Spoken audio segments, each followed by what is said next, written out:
Hey yo, this is another episode of the Steven from the Old Time Podcast. Listen to my dad, he's awesome.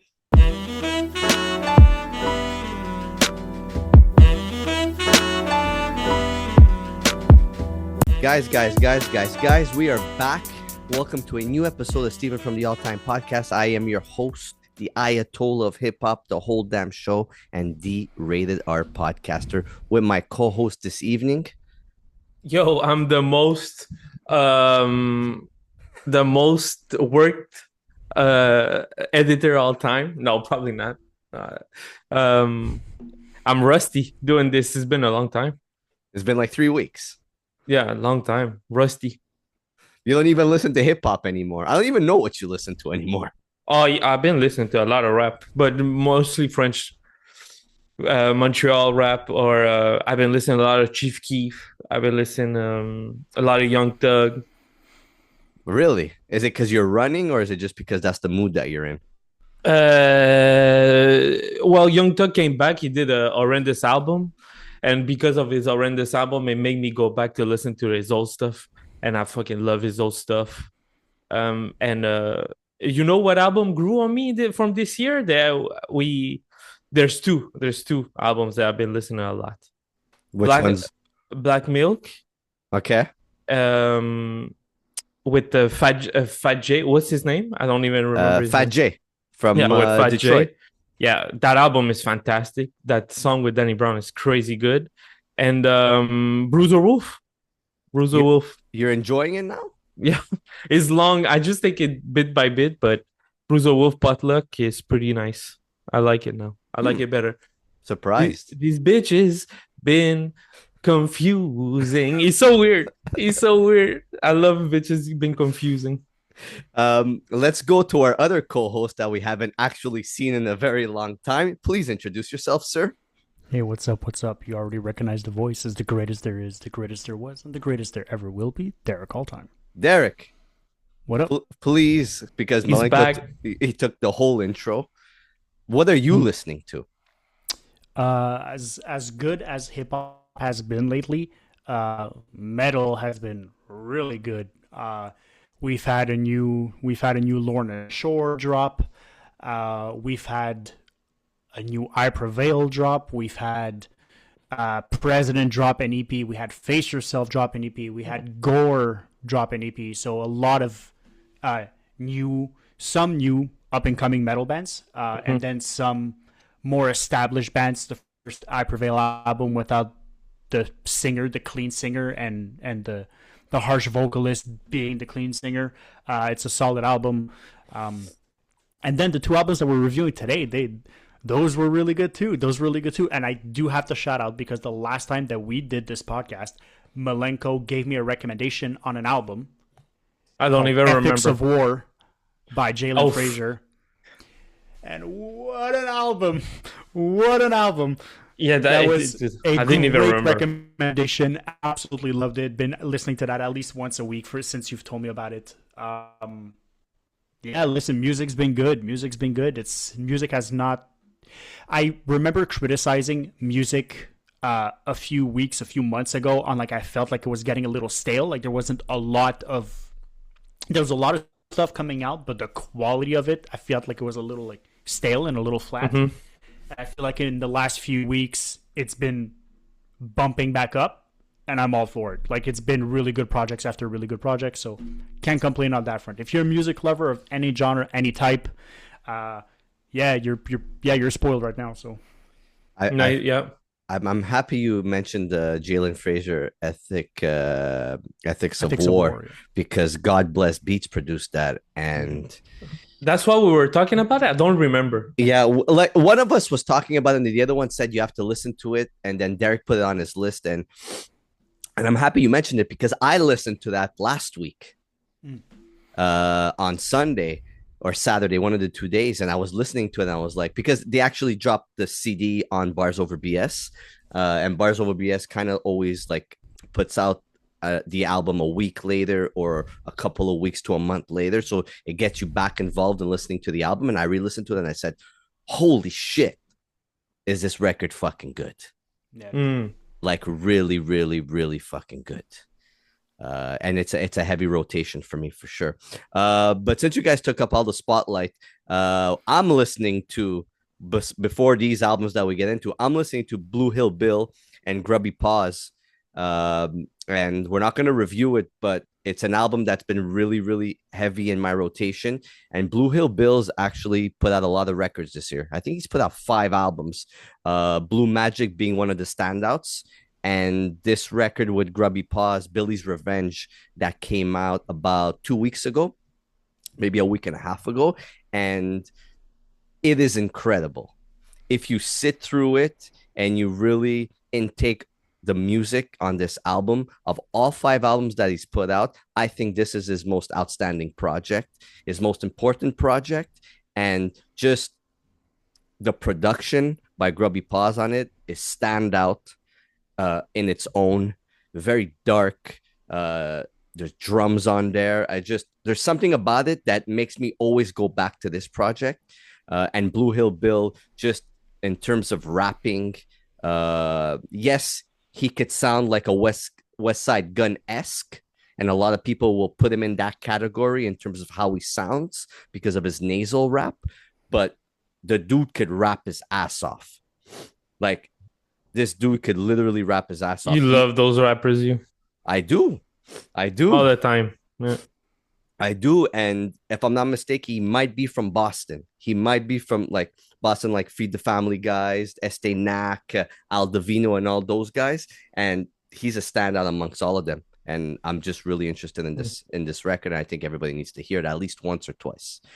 Before we move forward, for everybody that knows, who doesn't know, I was asked to join the Wrestling Tees podcast as the 4th member in the Bloodline. So if you haven't checked that out, please, once a week, we drop a wrestling podcast on Wrestling Tees podcast. So check it out on Instagram and check it out on YouTube. And if you haven't subscribed or liked, please do so. A new venture for me where I could just talk consistently about wrestling for an hour and a half. So, boys, let's get into the reviews of the evening. First and foremost, I want to give a big shout out to Montreal. Somebody coming from Montreal who always shits on Montreal. Malenko, you could be that guy to agree with me that I'm always consistently shitting on everything about Montreal. But I am proud to say that I'm from Montreal because this record that came out, The Pryce You Pay, from Slik Jack and Vincent Pryce. Man, I'm proud to say I'm from Montreal with this record. And this is the first album that we're going to be reviewing tonight. And I'm super happy that I threw this on your radars for you to listen to. But we got to get into it because I am so proud to be from Montreal, to have these 2 guys, Vincent Pryce being the producer and Slik Jack being the artist on here, and the amazing, fantastic job that they have done with this record. This is actually their 2nd record together, if I'm not mistaken. First one being Everyone's Got a Price, that came out earlier this year. That's a stellar project in its own. But I look at this project, The Pryce You Pay, as a sequel to their first project. Mm-hmm. I don't know if any of you guys listened to that project, the first one.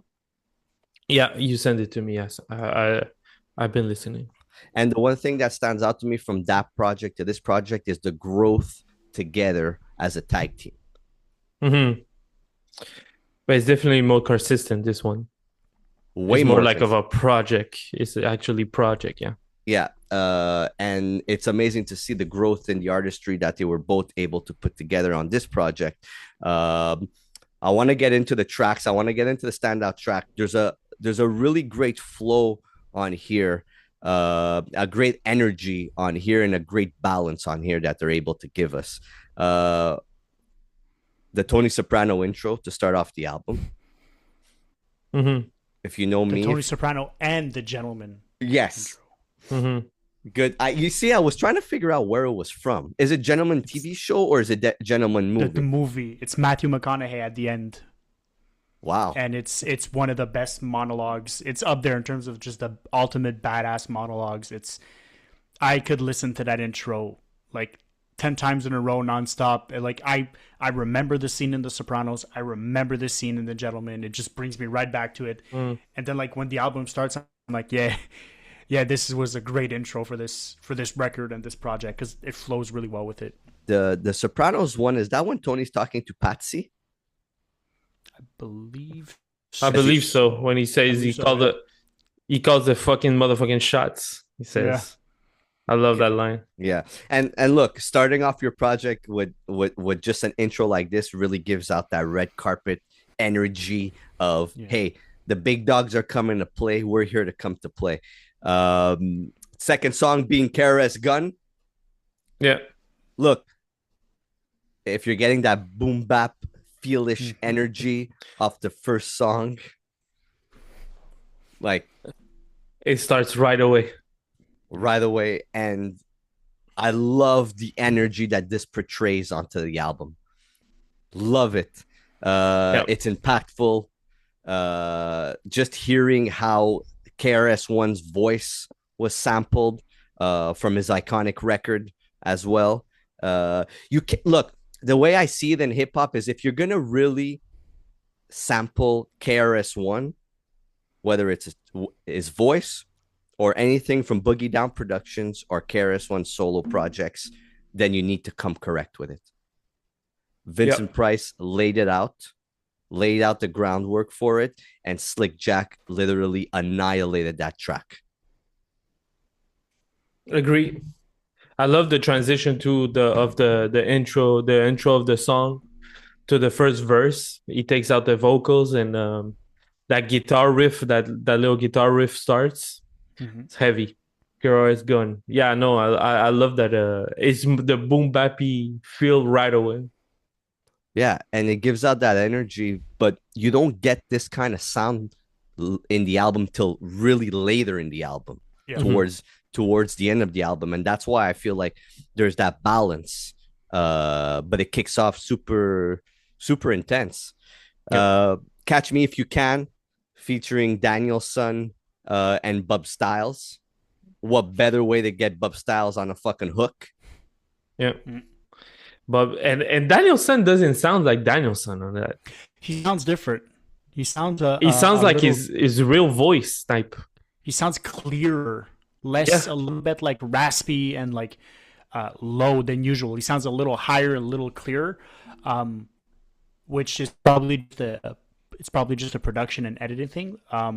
But I remember listening to this first in a car, and I remember like hearing Danielson's verse and not knowing that because on the Spotify on the car it doesn't really show like a lot of the features. It just shows Slik Jack and Vincent Pryce. And then I remember hearing it. I was like, that sounds like Danielson, but not Danielson. And then I had to look. I was like, oh, it is him. Okay, it's just different sounding. Him really. I was like, me, it was the ad lib that I heard Shawty, when he said the Shawty, I was like, okay, it is, but his voice sounds clearer. It's weird. Still good though. Still very good. It's still good. I mean, it's a good verse. You know what I think it is, and I understand where you guys are coming from. I think it's just Slik Jack and Bub Styles were so intense. No, that Danielson kind of isn't as intense. Because no. No, he sounds different. He genuinely sounds different because he sounds different. He sounds like his real voice. Just said it, or I just said it, and you guys would have disagreed, maybe. But for Milenko and I normally on the whole like production aspect and sound aspect, Milenko and I are pretty in tune. And Milenko and I have not spoken about this. I want to preface by saying we haven't texted, we haven't spoken about this. So like the fact that we both noticed it, there's something there, that's for sure. Yeah, I'm gonna go back and listen to it. Maybe it's just Jesus. How can you? Sometimes I don't know how you miss stuff like that. It's like, how do you listen to it? I mean, I don't know. Whatever, but you know what I've noticed about myself lately is I could probably miss these things. It's because maybe I'm just so used to an artist that it kind of just goes flies over my head. I'm paying more attention to Slik Jack on here. I don't know how no, for me it's impossible to miss. It's like it's one of my I just cannot miss it. Sometimes it throw me off from the whole song when something is like Gucci Gambinos to me is that. It's just that. For me, it's just every time I try to play, it's like how shitty does it sound all the time. I can't take it. I Great should have song. asked Pro for that. I should have asked Pro. Message him. Maybe he'll give you an answer. Yeah. Yeah, great song. Slik Jack comes correct on here, holds his own. I love how all three of these MCs sound together. Bub Style, as aggressive as he is amazing on hooks, like I mentioned. But it brings us into the next song as to where the feel and the style completely changes with Getaway Chauffeur, featuring Estenac. And Estenac this year has been featured on so many artists.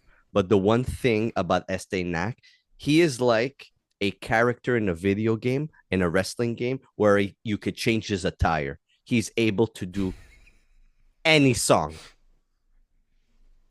and flow super different. You're laughing because you know exactly what I mean. He's like the wrestler. I feel like you're saying he's the El Grande Americano of no. He's like the Undertaker. He has the American Badass. He has the Ministry of Darkness. He has so many different flows and ways of being on a song that he's able to do so many featurings because he gives you something different all the time. That's how I feel about Estenac. Man, the back and forth that they do on the hook on here, super amazing. I'm not sure if they did this in person, but something like that.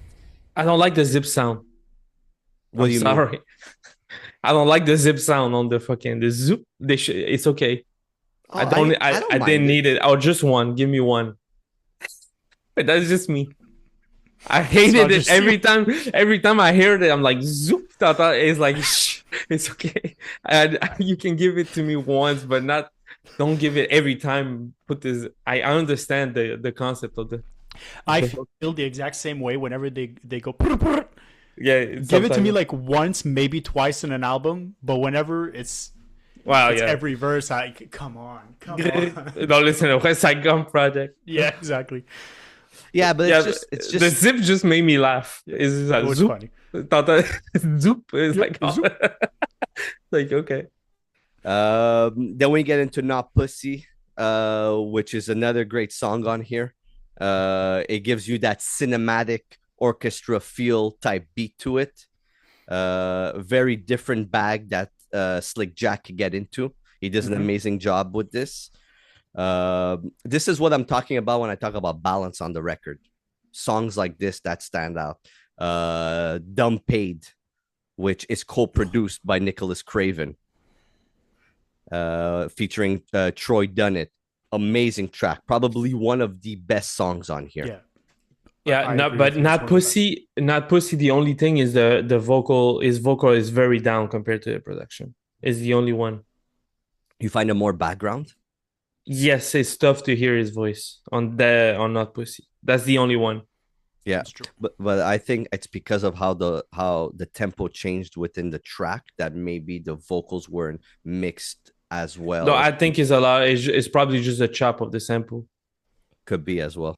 But it is a lot of instruments, but you hear more the violin than his voice.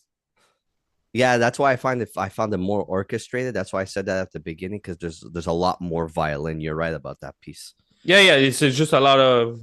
That's why maybe I think it affected the mix of it, but it's the only song that has done that. Yeah, like getting back to Dumb Paid, with Troy Dunn and Nicholas Craven, it gives you such that ride around flow music to it, and I think having Nicholas Craven's piece of production on there really elevated the song to what it became. And yeah, I this is a standout track for me. You like that song too, right, Derek? Which one are we talking about here? We're talking about Dumb Paid. Dumb Paid, yeah. I think Dumb Paid is great. I really got to shout out Troy Dunnett on it. I think it was really, really good. Yeah, I think for me it's just catchy. It's really catchy. It's got that catchy sort of beat. It's the kind of thing I could play in the car and just sort of vibe with it. They do their thing on there. Yeah, it's just a catchy tune. It's in my favorites. It's not my favorite, but it's in the favorites. It's in the ones that I enjoyed the most on the album for sure. Mhm. Yeah, what are the ones that stand out to you the most? I think for me, Lucrative was really good. Really enjoyed that. I really enjoyed But Not This as well. I really enjoyed Dumb Paid. That was really good as well. And Kara's Gun was really good. But I'd have to say, just I kept just going back to Lucrative and But Not This. There's just something about the flow and the cadence and the production on those tracks that for me just stood out, and I just enjoyed those. Mm. Yeah, I just enjoyed those more. For me, I think the back half of the album, I think after the interlude for me is when, like, I was enjoying the album until the interlude, and then like enjoying it just like a regular, like a good old fashioned, just yeah, I enjoyed this. And then after the interlude for me, that's when the album really took off, and that's when I really started like really enjoying the project and like remembering that project. For me, after that point, I was like, he got in that sort of like boom bap bag that I genuinely really liked, and for me, that's when I started really enjoying it throughout. Don't get me wrong. When I re-listen to this, I don't skip anything in the first half of the album. I don't. But I use it as preparation for the second half, and I find that I just enjoy it more on the second half. Yeah, and Lucrative, just to add, is also co-produced by Nicholas Craven. So that Dumb Paid and Lucrative, having Nicholas Craven there, gave an extra different feel to it. But to your point, with the interlude and everything after, you get a whole different kind of, like you said, boom bapish type of album, heavier beats, heavier drums. Even the featurings on here, Bub Styles again, Grey God, fuck. Grey God on here is just incredible. The way he's able to start off that song, aggression, very grimy, very. I feel like he smoked 150 cigarettes before he recorded that verse. I love that. Like, he kind of reminded me of RJ Payne, but I found like his flow on here is way more unorthodox. Yeah. True. But he has that like rasp to his voice that the whole time, being someone who's not really from the hip hop world, like I just kept comparing to Busta Rhymes. Oh, Busta really? Rhymes, I can, yeah. Like that rasp. He has like that tone rasp, like that like I don't know what the guy looks like, but when I hear that type of voice, I imagine like a Busta Rhymes ish kind of guy, like just a big guy, deep voice, like, but he has that rasp to it. And it was hard for me to put my finger on it because I just don't come from the hip hop community. But that's like the sort of vibe that like an uninitiate like myself, like, it's just what it reminded me of. It took me a while to put my finger on it, but then I was like, oh, I kind of like Busta. That's kind of reminds me a little bit of Busta. Yeah, I could see it now a bit. Look, Count Cash featuring Mondo Slade. Great song too. Can I ask you guys a question? Is there a beat that Mondo Slade can't rap on? No. No. He's gonna find a way. He's gonna find that one beat, and he's gonna find a way to make it work in a way that no one else is gonna make the beat work that way, and he's gonna do it. And listen, that dude is, yeah, he for real. I don't think he's insane. He's absolutely out of this world with the flow, the cadence, his approach to the track, and the production. It's strange. It keeps you entertained. It keeps you engaged. You're like, oh, I wasn't expecting him to attack it like this. And every time you're like, this guy is just a genius. Make your t-shirt like a red slushy. I love that line. Just to get back to Lucrative and Dumb Paid, since we're talking about like those standout tracks, that type of beat with an aggressive voice like Slik Jack, sometimes it doesn't work because the voice overpowers the beat. But Slik Jack did an impeccable job with how he changed his flow on those songs and really was able to ride the beat and not sound aggressive on it, as to where you really want to pay attention to his subject matter and what he's rapping about on that song. Like Yeah, it brings a absolutely agree with different you. light to who he is as an MC. Yeah, absolutely. Because normally you associate a guy who you could tell like his personality by the way he raps. You could tell it's big boy talk, it's slick talk, and especially he has like that tone, that sort of low rasp to his voice as well.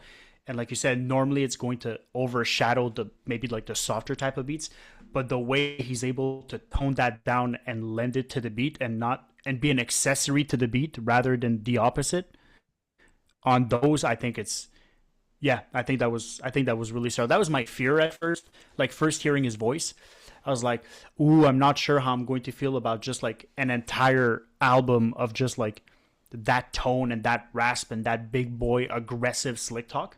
Um, and then whenever I saw that the beats were changing, I was like, "Oh, like he's not just rapping his same style on every beat. He's actually changing the way he's going about it." And that's I think for me, I think that's what brought this project from like, oh, I'm not sure about this to like, yeah, this is really good. Mm. Yeah, absolutely. And he changes his flow on many songs, even cut off, cut out. He brings you different style of hooks on here, which is great. I don't know. He's a very interesting artist.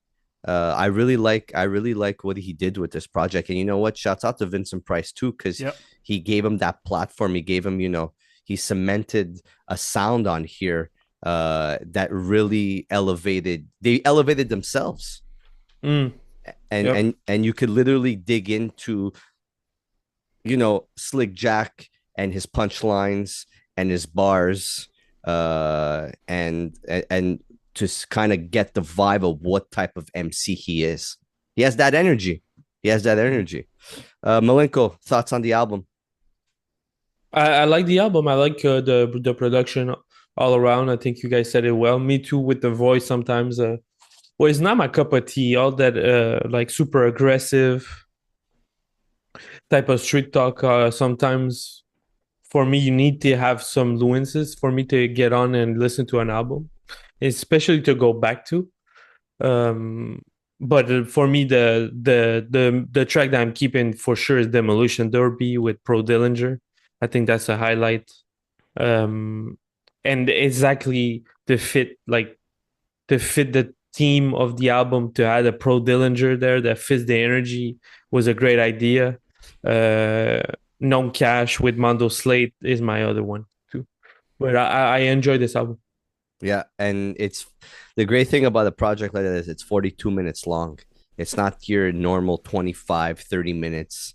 There's 15 tracks on here. It's like a complete body of work album. Yeah. And you know what? I want to see Slik Jack live. He brings that different type of energy. I feel he's focused. There's a lot of passion within him as the artist. I want to see this live. So any promoter out there in Montreal, when you make a hip hop show, think of Slik Jack and Vincent Pryce to be the opening act, so that they can get their names out, because there is a lot of hip hop shows that come to Montreal and it's bigger names and it's, the older generation of artists. And what perfect way to be able to get people into artists like Slik Jack with him opening up for bigger artists so people could get interested and be like, hey, fuck, this really fits the style of hip hop that I like, that older boom bap style. And Montreal does bring a lot of those styles of artists. This, the Smith and Wessons of the world. He's opened up for Onyx. He's part of that Onyx camp, that 100 Mad. So like so many different people, age groups that within the hip hop will definitely get into Slik Jack. Yeah, I think, and to your point, I think this is the kind of thing like a lot of articles and a lot of artists are coming back to Montreal. Like we've seen it, concerts right now in Montreal. Like there's concerts coming up in the like end of this year, beginning of next year. Like artists are coming back to Montreal. We also have a lot of festivals, and I think having maybe an underground hip hop Canadian specific festival or show or concert. Like, listen, just hearing Daniel's Son and Slik Jack together on a track for me makes me really curious to see where they could take an album. Mhm. Like I want both of them to see, like, to bring that, like, that sort of Montreal Toronto sort of connection and see how that can showcase to an album. I'm really curious because I think as much as Malenko and I said that Danielson sound a little different, I do think that his style and Slik Jack's style work well together. Like their voices go well together. I think that's something I'd be curious, but I'd also like to see them like in a gig together. We've seen Danielson like together, and that was really good. It was absolutely really good, and like he brings the energy, and Slik Jack gives me the same vibe. And I think that you put them both on like a show together, I think you're bound to have a good time. I think they're gonna bring it for real. That's the stage presence of Danielson. And me and Malenko saw Danielson 2 weeks ago. Shouts out to Okay. Danielson, who always shows love when he comes here. Again, it's the third time that we see Danielson live, and it's the third time that he puts on a phenomenal show. His energy on stage is unmatched. And I think that if him and Slik Jack do something together on stage or either open for each other, it would be a madhouse because these guys know how to orchestrate the crowd. Yeah. Derek, your score on 10. I think I'm gonna give this an. Wow, I think I'm gonna give this an 8 on 10 for me. I think it's really good. I'm going to revisit it. This is something I'm gonna play in the car. There's songs that I already saved to my general playlist. I think it's really good. Is it perfect? Does it wow me? No, but I still enjoy it. I'm someone that, like, in order for me to like give a really high score, you need to like either move me with your music, or it needs to like really like trigger like a strong emotion in me of like, this is just absolutely insane, like the musicianship of it. But overall, it's a really solid album, and it's the kind of thing that, like, if it's the kind of album that if someone's like, hey, like, oh, I heard that like you do a hip hop podcast and like you're like one of my metal friends, do you have like anything that you'd recommend underground? I think I'd be able to recommend this, and I think a lot of people would be to enjoy. I think it's very approachable for a lot of people that maybe are trying to get into this style of hip hop, this branch of hip hop. I think it's an approachable album that you could give to people and they'll enjoy it. Yeah, I see that. Yeah, the balance. Yeah. Malenko? I'll give it a 7.5. 7.5. All around good structure of the album. I think the pace is pretty good. For me, it's just the going back to. I don't think I'm gonna go back to as much just by what I'm listening to right now. I'm not into boom bap. I'm the other side around totally right now, but I just love the structure of the passion. Good bars from Slik Jack. Good production. And nice interludes. Skits are good. So and great features. So I don't see nothing bad about this album. So it's 7.5 for me, easy.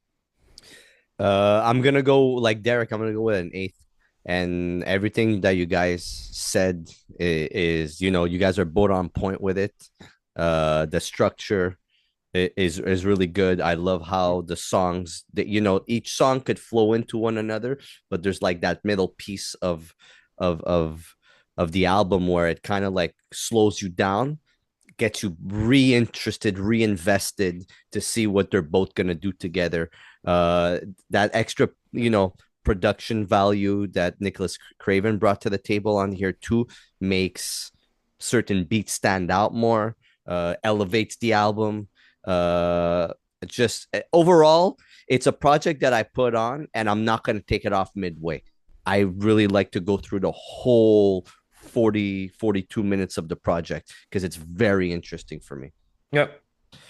Yeah, so shouts out to Slik Jack and Vincent Pryce on there. Thank you for putting Montreal on the map with this record. Everybody in Montreal, if you live here, if you like the Montreal Canadiens, if you like anything that has to do with Montreal, please go listen to the Pryce. If you like the Montreal Canadiens, what the fuck? I just said Montreal Canadiens because everybody in Montreal likes the Montreal Canadiens except me.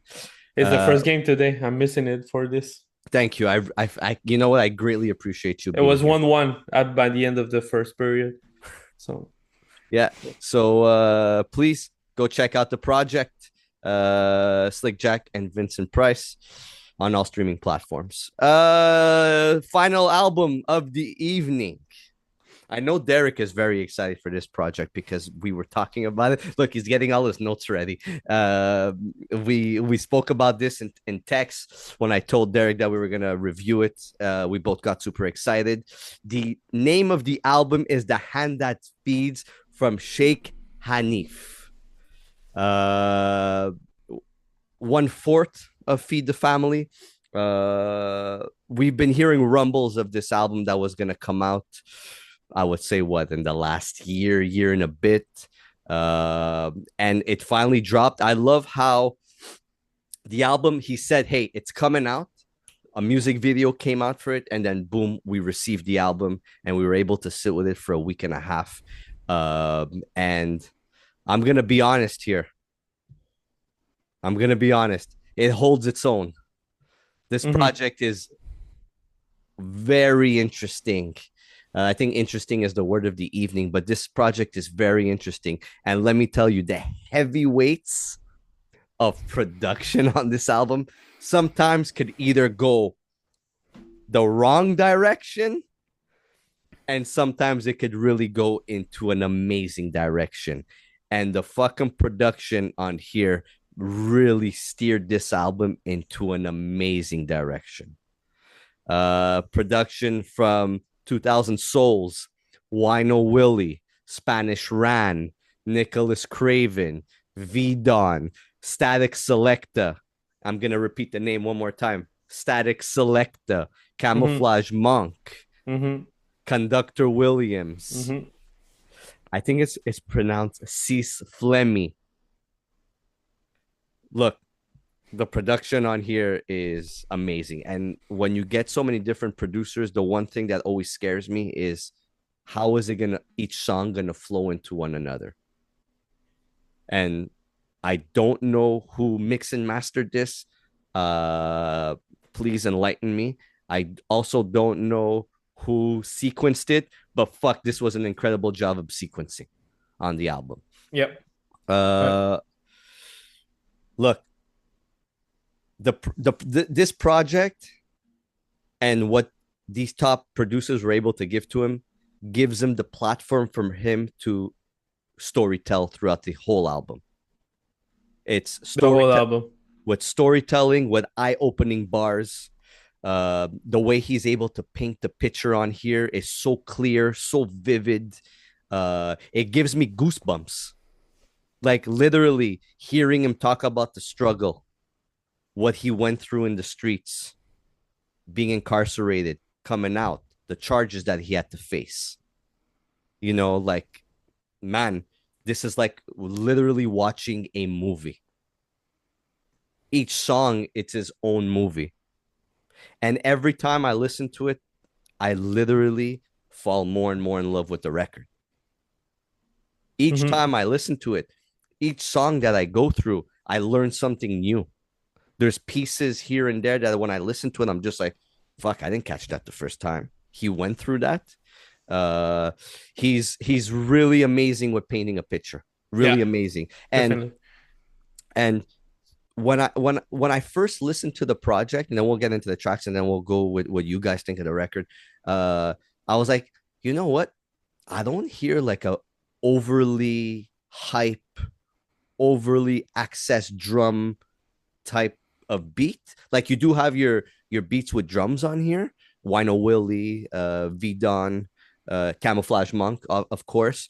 But I was waiting for like a heavier track, you know, more Feed the Family type track, right? And I didn't get it. And if it would have been there, I think I would have less appreciated this album. I think the album, the way it's made, is really made clearly for him to be able to paint us a picture, tell us a story, and for him to show us what impeccable pen game that he has on here. Shouts out to 1,000 Words for the opening intro. I think he did a great job at it. 1,000 Words, EVA. Me and Malenka are going to be there on October 17th. The All-Time Pod is coming to EVA Cinco. But great job of opening the project. You really set the tone for the album. I didn't know what I was gonna expect with the song after, with Bringing Home the Baking, produced by Wino Willie. Amazing track. Smooth entry. It started out smooth. I was expecting to go with the high energy. I was expecting hi hats. I was expecting like a Joel Santana opener here, but no, we got the other side around. But I like it. I love how you just said Joel Santana, but he referenced Joel Santana right away in the first bar. Yeah, but they're so the Feed the Family is so Dipset for me. Highly influenced, but what he mentions on the first song of he was literally listening to Joel Santana while he was on the block with crack in his mouth. Yeah, this is on Miss Patricia. Yes, absolutely. He mentioned, yeah, sorry about that. He mentions that on Miss Patricia, but he there's that feel towards it like of Joel Santana. We always thought that the Joel Santana album would start off heavy, and it didn't. It started off with vivid storytelling, just like this project. Miss Patricia being a standout track produced by Nicholas Craven. Another storytelling track. You know, that sample is so good. Yeah, it's Nicholas Craven. Yeah, it's a classic. Yeah, it's an incredible beat. And he says something on here. There's no place on mankind for a kind man. And just how impactful that bar feels with that production. Yeah. Checkmate, another song that's great. All Upstairs featuring Tax Season. You skipped Tax Season with no, I skipped it for a reason because we're gonna go back to it because I know how Derek feels about this song because we texted about it. All Upstairs featuring Smoke DZA. Yeah. Shawn Michaels Cartiers. Yeah. Shawn Michaels Cartiers. He's funny. Yeah, I think this is one of my favorite beats on the album by 2000 Souls. Fits perfectly on here. Yeah, me too. I think it's Mrs. Patricia, but Mrs. Patricia is the sample. The sample is such a classic. There's a cheat code. It's kind of a cheat code, but yeah. Well, Nicholas Craven is a cheat code, right? Yeah. Then we get to Older Than My Heroes, produced by Static Selecta. Derek here. I fuck. What a song.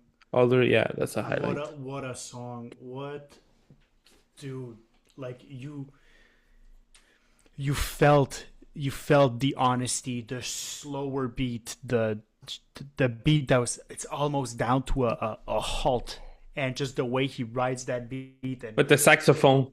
Oh my god, it's so good.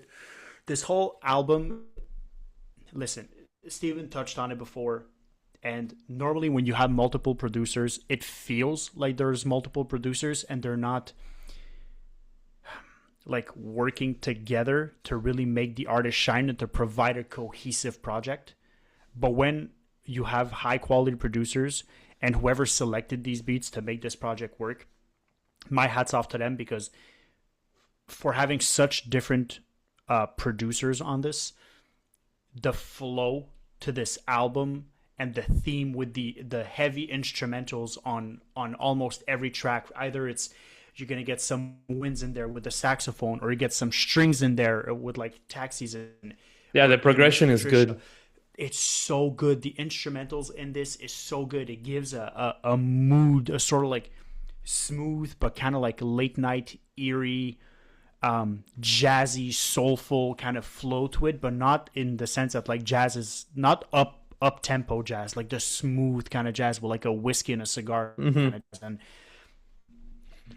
I think Older Than My Heroes is, for me, at that exact point in the album, which is like number 7 out of 13 songs, so right in the middle, sort of acts like an interlude, like a segue point in the album, because it's a much slower track and it gives us it just puts like a reset for me on the whole album, and then I sort of like approach the rest of the album with energy as well. But yeah, Older Than My Heroes, it's just, yeah, it's one of the standout tracks on this album by far, by a mile. Let's get into tax season, since I know that is another highlight. How do you guys feel about the Rome Street feature?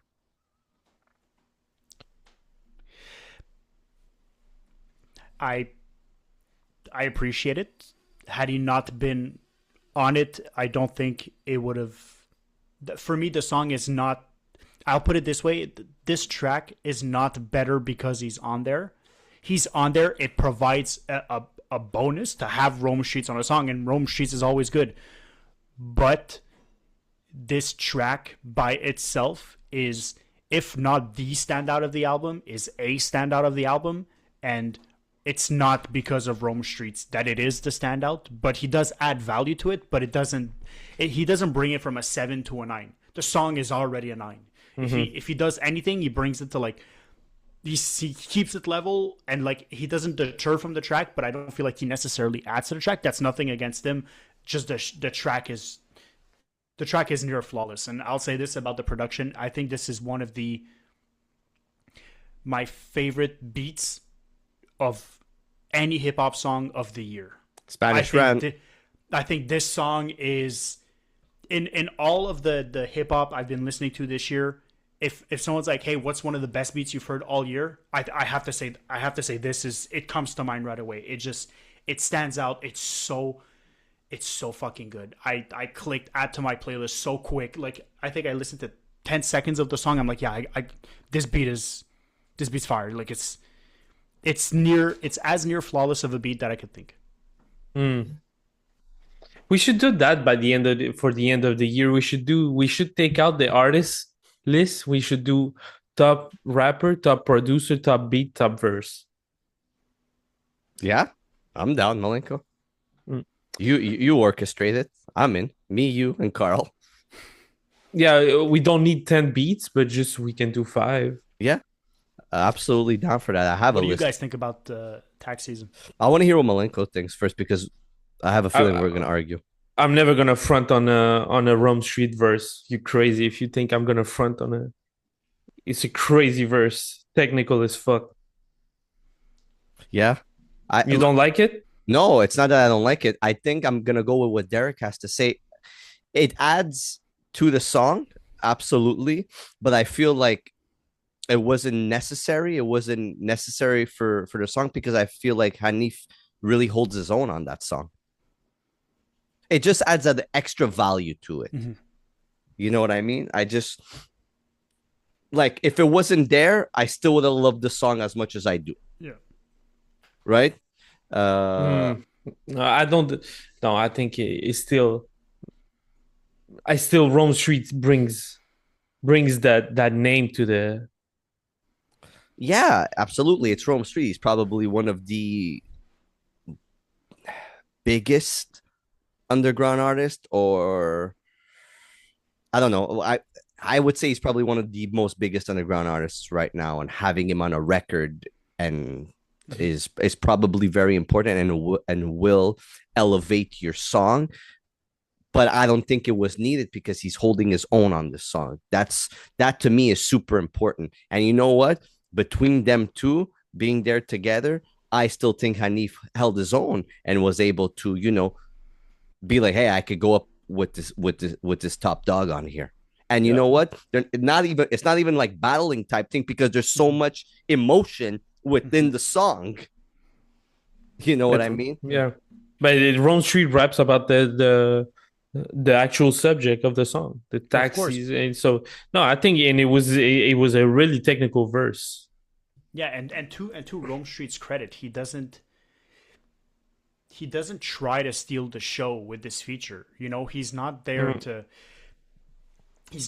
show up Shaykh Hanif and do his own thing and be like, hey, I'm Rome Streets. He's really there to just be in my opinion, he's there to be an accessory to the song and really to let Hanif shine and let the production shine. And I think, as good as he is, I think every really good artist, you're just as good as what you're willing to do for another artist once your name is made.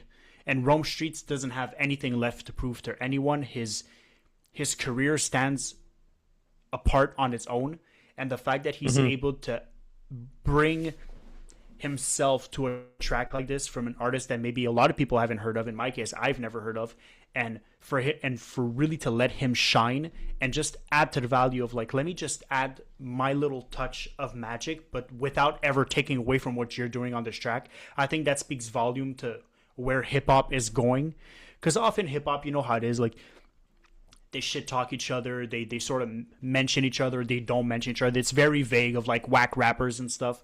But to have a guy like him, you know, see a guy like Shaykh Hanif that I really never heard of. I'm not too familiar with the Feed the Family projects and group. But for him to be on that track and let him do his thing, I think speaks volume to who Shaykh Hanif is and how he sees Shaykh Hanif shape out his own path in hip hop as well going forward. And I think kudos to him in doing that and being generous with that. Yeah. Yeah, absolutely. Iftar at Tiffany's, produced by Cam Monk. I would say this is probably the heavier beat on the album. Yeah. Correct me if I'm wrong. Yeah. Cam Monk always has that extra, you know, drum, quicker type of beat in terms of production. Great track. The Hand That Feeds featuring Marc-Andre. You know, that piece was in French. I love to hear that. It makes it more interesting. Talking about what Hanif went through, and that nobody knows what he's gone through, and that, you know, you need to go through to be able to, you know, understand, because nobody understands. Another Wino Willie beat. Song 10. We spoke about Nak in the previous album, but Naxaw versus Iron. He's everywhere. Yeah, he's everywhere. But again, fucking dude, again, he changed his attire, changed his character. He fucking flows on here super differently than he does. Yeah, super slow. Like, yeah, it works with what the song is and what the project is. And when I first saw the featuring on here, I was like, and it's produced by V-Don. I was like, okay, fuck, what are they gonna give us? You know, like what type of beat is V-Don gonna give? What type of style of verse is Shake gonna give us? You know what I mean? So, yeah. But it was a really great song on here. 11 $100 bills. Yeah. I didn't think I was gonna like this song because I really haven't been feeling Conductor Williams beats lately. Okay. But this one is a standout on the record. I love what Hanif does with the hook. I love what Conductor Williams gave him as a beat. It's way out of left field with what the rest of the album is, but it still brings it down to earth to what Hanif is trying to do with the record. Yep. And you guys want to add anything on that track? Because I know we always talk about Conductor Williams, and he did that Rome Street project this year. No, me, I enjoy Conductor. I'm never fronting on Conductor either. Obi Stripe featuring Aldo. Obi Stripe. Love this record. Aldo, where have you been? It's been a year and a half, maybe 2 years since the last project with Spanish Ran.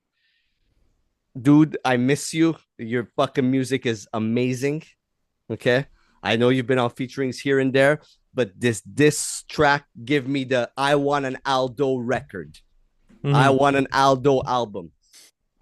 Whether it's with Spanish Ran, whether it's with anybody else, I'm fiending for an Aldo record. And you know what? This is probably the most surprising song on here in terms of I had no idea that we would have gotten Aldo on this project. And it sounds amazing. Amazing. Because Aldo brings a different type of energy, very passionate, hardship, but his voice is very overpowering, overtaking, very loud. It's very, very loud on records. Yeah. Yeah, but it kind of balances him and Hanif on here. Yep. And you know what? Safe travels. perfect way to end the album. And the best thing about this is that at the end of the album, the track, the song, the beat just continues playing. Yeah, that one I just the gospel-y, I just found it tough a bit with the mix for that one. With the voice and the rapping at the same time, sometimes were a bit too much. It was too loud. Well, the two voices together, I felt like they clashed a bit. They were too much on the same level. Um, but it's a great way to end the album. Yeah. Yeah. But the whole, the choir type thing leading out towards the album, I feel like that whole storytelling aspect, cinematic aspect of what the album kind of steers its way into was kind of like okay, this is the end. Let's turn the page. Next chapter of the book. Before we get into the ratings, the one thing about this project that stands out to me, I think he needed to get this record off his chest. That's what the album feels like. It's like he needed to release this to feel better. You know what I mean? It's like when that artist really needs to make an album and do it in a certain way. Like just, you know what I mean? Like, hey, like an album like this live, I don't know how it would sound live. This is more of like an MTV Unplugged type album. You know what I mean? Mm-hmm. And you know what? I'm gonna go right away with say my score, and then I'll give the floor to Malenko, and we'll end it off with Derek. I'm giving this an 8.5 on 10. 8.5? 8.5, yeah. There's hardship in here, there's passion in here, there's struggle, there's change.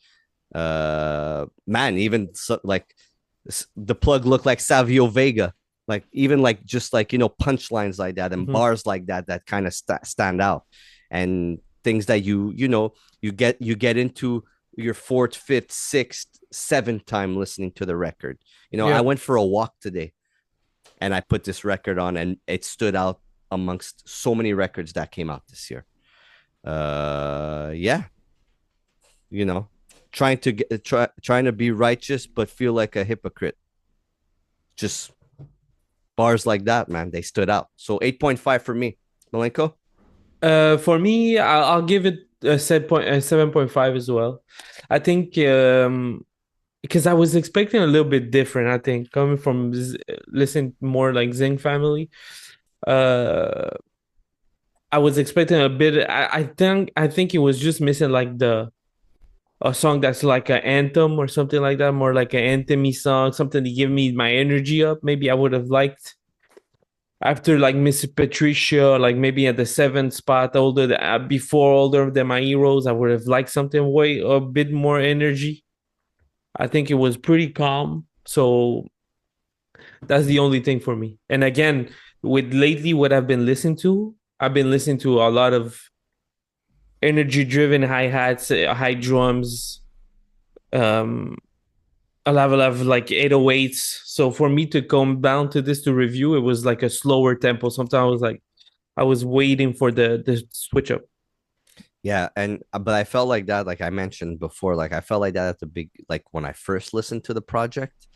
I wanted that anthem beat. I wanted that heavier drum beat, heavy, like that Feed the Family type of beat, and we didn't get it. And now, as I understand the album more, that's why my score is a bit higher. It's because I don't think it's the record for that. Like I said, it's like that MTV Unplugged versus the live performance. Yeah, definitely. Derek? I think for me, this is going to be a 9. 9? For the same reason that Malenko gave it a 7.5, for me it's what brings it up to a 9. It's the fact that because metal music has been taking up so much of my time, and that's very high energy, very intense, very in your face. Listening to an album like this that's a little bit calmer, a little bit more musically inclined, and lyrics that are a little bit more vulnerable and honest, and the hardship and the emotion behind it. For me, that's funny. For me, that's what probably brought it up to a 9 of like, I didn't know I needed a softer, more musically inclined album. Then when I started listening to this, I was like, oh, this was a good way for me to sort of like wind down, but I could also appreciate it coming off of listening to very high intense, like high energy music. I'm someone that loves balance in anything. If I'm gonna listen to a very aggressive album, I'm gonna listen to a very soft album afterwards, like a palate cleanser. And to me, this felt like that palate cleanser that I needed. And I think once I got over the musical aspect of it, and I started diving into the lyrics and the flow and all that, it just brought it home for me. I think this is an absolutely stellar project. I'd own this on vinyl or CD. This is going to be in my rotation until the end of the year for sure. Wow, so that means I gotta let you know when it comes out on vinyl or CD. That's funny. Sir. For the same reason for me, it's the same for five.